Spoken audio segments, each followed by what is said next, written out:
Motivation. The dictionary defines it as a reason for acting or behaving in a particular way. It's something I've been fascinated with for as long as I can remember, whether it's my own or other people's. It's always fascinated me why some people find it so easy to do things like take up exercise or give up drinking or smoking, and some people simply can't, even if their lives depended on it. It never seemed to make sense to me. My own journey has led me through team sports, to coaching teams, to individual sports, coaching and teaching. The driving force always being to improve myself and to help others be the best that they can be. But it wasn't until October 2017, frustrated with where my life was going, did I decide to try and take it to the next level. I needed a focus that was bigger than teaching. I love that job and the impact you can have on the children you teach, but I wanted to affect more people. So in October 2017, I sat down, went on holiday, and for nearly 2 weeks, thought about what drove me and eventually found my why, the ultimate reason I do everything I do. It was to try and help other people fulfill their potential. So my wife Mary and I created social media accounts, a YouTube channel and a website to start getting the message out that we wanted to help.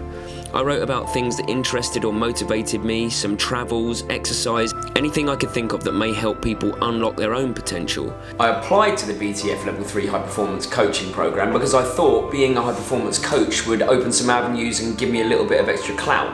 I had no idea what the course would be like, whether I would learn anything or whether it would even be beneficial towards my goals. After the first weekend, I felt a mixture of emotions, from excitement because I'd met so many interesting and knowledgeable people, to confusion as I slowly realised that I could articulate my why to everyone on the first day, but I didn't know my how, the nuts and bolts of how I can actually deliver the why, the kind of vehicle. So the benefit of the first weekend was that even though I was completely confused by the course, the content, and now what I was doing, I felt really invigorated to go away and find the answers that the course clearly wants you to find for yourself. I was getting a good sense of my strengths, but also my very obvious weaknesses. Over the next few months, my reading increased hugely as I ditched the dead time of my commutes listening to the radio for reading audiobooks. I read research papers suggested by my friends, colleagues and people on the course. I spoke to Rob, who I found excellent at challenging me and my beliefs.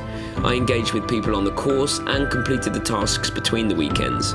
During the weekends, we were shown a number of coaching models and concepts like the Johari window, the transactional to transformational coaching model, and although I was able to take something really beneficial from all of them to help me improve, not a single one of them really resonated with me and how I wanted to be as a coach. Maybe that's the point of models. You take a bit from each that work for you. So I carried on reading and researching outside of the course weekends, and the first realisation I made was that this wasn't really just about triathlon for me. Although I coach triathletes, they're already hugely motivated people in general. It was those that were not motivated that interested me.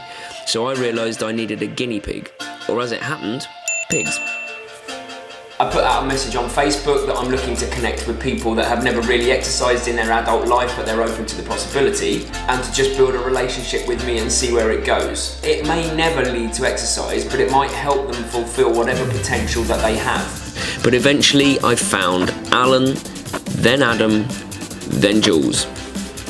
In these three people, I already had good friendships, but very different relationships, and they're very different in terms of their motivations. Alan's a mate that works with my wife. He's nearing 50 and will readily admit he has never consistently exercised. He wants to find an enjoyable activity that will improve his health. Adam's my neighbour, friend, and also someone I've already coached for 3 years. He is an incredible athlete who qualified for GB age group in his first ever race and has enormous potential. But Adam struggles for consistent motivation. He's up and down, all or nothing, but he wants to change all that. Jules is a lifelong friend. I've known her since I was 6 years old. She approached me knowing what I was doing and asked for help. Jules, like most of us, is looking for ways to help her light side beat her dark side. She recognises she's in a rut and just needed some help climbing her way out. It may never lead to regular exercise or exercise at all, but I was starting to realise that this was never the point for me. So over the last 3 months I've been working with these three people, and they've challenged me beyond my limits, forced me to be creative, articulate my beliefs and defend my approach. I have had to adapt, reset, stop, change direction, be patient, show understanding and continue my own learning. And it was thanks to this time and the experiences I was having that my own idea about coaching was beginning to take shape. I was being pushed by the course and the athletes I've engaged with because of the course to finally find my how.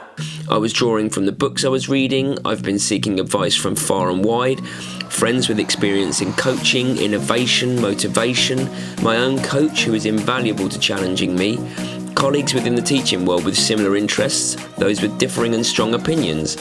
I have been actively seeking out people with contrasting opinions to force me to make my case, articulate my beliefs, and try to convince them. I've been engaging anyone who will listen.